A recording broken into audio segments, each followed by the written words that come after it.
Welcome to 6 Things, more or less, a little more today, actually. We're gonna be making turkey bolognese. Our 6 things today are ground turkey, tomatoes, onion, garlic, carrots, celery. 3 more ingredients that we're using, a little bit of olive oil and salt and pepper. Bolognese, traditionally it's made with beef, but you could really substitute any ground meat you wanted. You could do beef, you could do veal, you could do pork, you could do chicken, you could do a combination thereof, or if you're a vegetarian or vegan, you could do that meat substitute. Seitan. Today we're gonna make it with turkey. Turkey bolognese. I know my brother is gonna say that this is his recipe. This is my mother's recipe. I went to the farmer's market yesterday and I was very excited to buy fresh tomatoes because it's the end of tomato season right now in California. So I went to the tomato guy. He had this entire giant crate full of tomatoes that weren't perfect. They were either misshapen, bruised, ugly, and he was selling these tomatoes for $1 a pound. So I bought a ton of them, blanched them, peeled them, and chopped them. But if you don't have access to fresh tomatoes, which you may not as winter comes, you can use diced tomatoes. They work just as well. I got these carrots, not the most beautiful carrots. Again, at the farmer's market, you can get this produce for a lot cheaper than the produce that you see in the grocery store, where all of the carrots look exactly alike. Carrots don't come out looking like that. They actually pick through them to find a bunch of carrots that look exactly alike so that you can be excited about them when you see them in the grocery store. There is so much food that is wasted because it's ugly, and it's a shame what happens to this ugly food. If anybody knows what is happening to this food, leave a comment below. Food should not go to waste. Don't throw out your ugly food. I love imperfection. So I'm gonna start chopping. I have a red onion. You can use a yellow onion, a white onion, whatever kind of onion you have, but I like red onion for this. If I was just doing onion and garlic, I would just cut it like this, chop it like that. But because I'm doing a bunch of different vegetables and I want pretty small chop on everything, I'm gonna use my handy dandy little chop wizard here. It's great. I'm just gonna say the difference between the way they show it on TV and the way that it really works is you don't do this because it's too heavy to do, and also it would chop weird. So I actually do slice the onions and then I put them in like this. This is usually Paul's job when we're making sauce. He's amazing at this. It makes just the chopping so much easier. The other great thing about this is it measures. If you actually have to measure, look at how perfectly diced they are. I mean, come on, you can't do that. Somebody probably can do a perfect dice of an onion, but I'm not that person, so this helps me out a lot. So we're gonna get that cooking on the stove. About 1 tablespoon of extra virgin olive oil.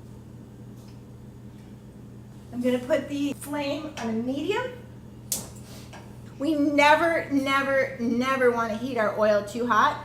No matter if it's onions or garlic that you're putting in there, you don't want to burn it. So I'm just going to put that, I'm going to let that start cooking. I'm going to add a little bit of garlic. I got this really cool garlic at the farmer's market yesterday. It's called heirloom garlic. I don't really know what that means, but I love it because it looks like the cloves are all very easy to separate. I think I'm just going to use 1 sort of big clove of garlic here. Sorry, I'm still crying from the onion just a little bit. All right, so 1 clove of garlic chopped and stirred around. Carrots in bolognese. I don't know if in Bologna they do this actually. This is my mother's recipe, so I always do it like her. If you're from Bologna and you're watching this and going like, what? You don't put that in bolognese. Carrots take out a little bit of the acidity in the meat. It might not be completely traditional, but as with all things, they become adapted by families and made in their own way. Otherwise, it would just be one recipe for everything.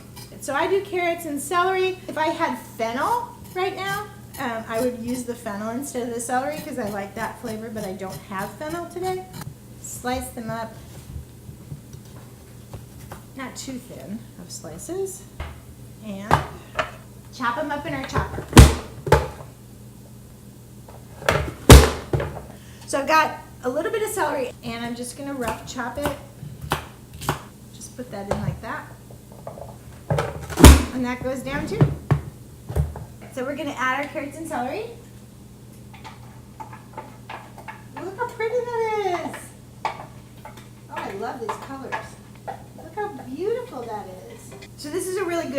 mixture of white and dark meat turkey. I wouldn't make this with only white meat turkey, although it's much leaner. It has less flavor. I like a half and half combo of the light and dark. I'm gonna add in our turkey like this. It's not pretty, but it's delicious. Rinsing! Actually, washing with soap because it is a raw turkey meat. My mother-in-law, Sharon, gave me a great little tool. I have absolutely no idea how it works. This little gadget keeps the meat separated. And that way I don't have to be here stirring it constantly. Okay, so that's going. And I want to get my tomatoes ready. So I'm going to use my immersion blender for this, which works really great. All right, let's see how our turkey's doing. So the turkey's pretty brown. I'm just going to pour the tomatoes in.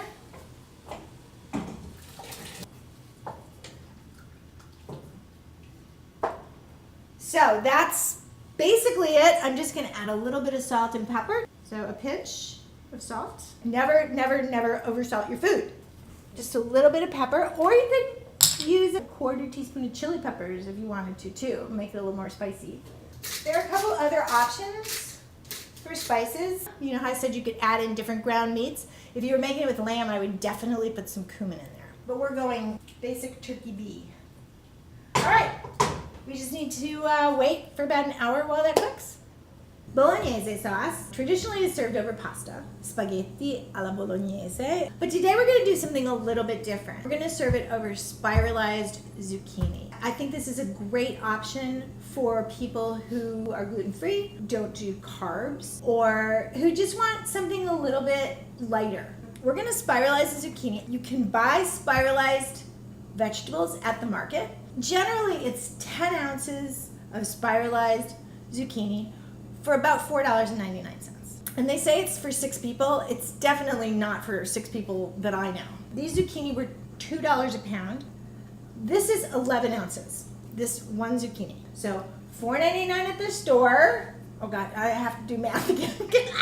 Okay, $4.99 at the store for less than this. I bet this will feed 6 people. So this is my spiralizer. If you like it, you can order it yourself. We put a link down below. But this one's really cool. Look at that. It locks right to your counter.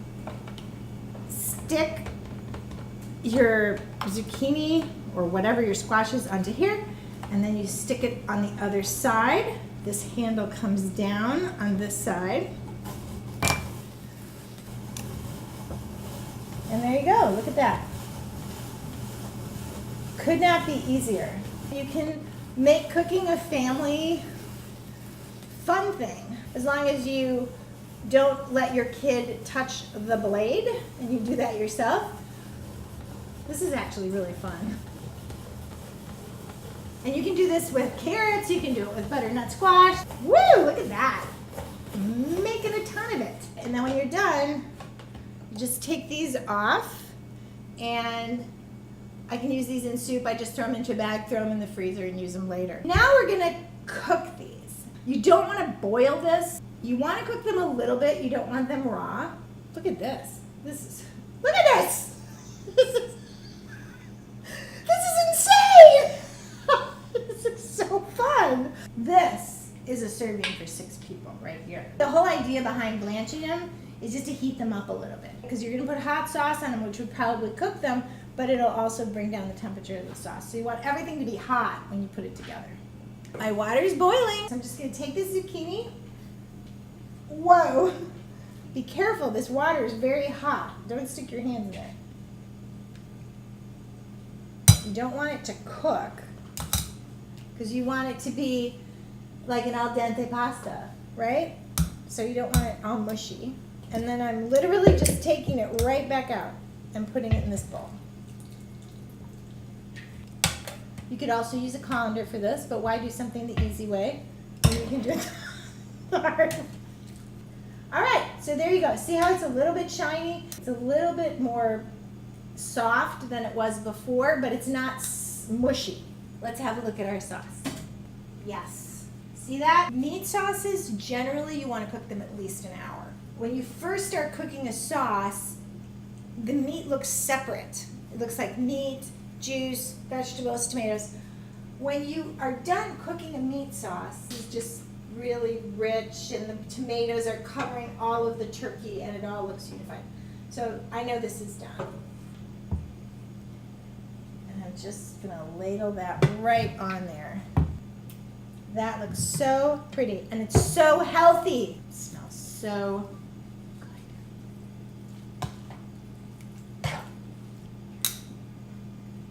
I think I'm gonna need my kitchen scissors for this. Easy. Looks just like spaghetti, doesn't it?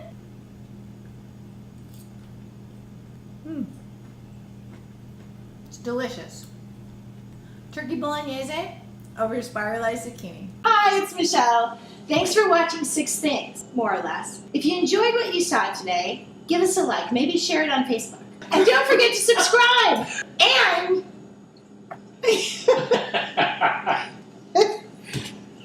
We've lost it. You had one sip of wine. and hit the bell, and hit the bell, and hit the bell to be notified of future episodes. And if you want to see one more thing for today's episode, click the video.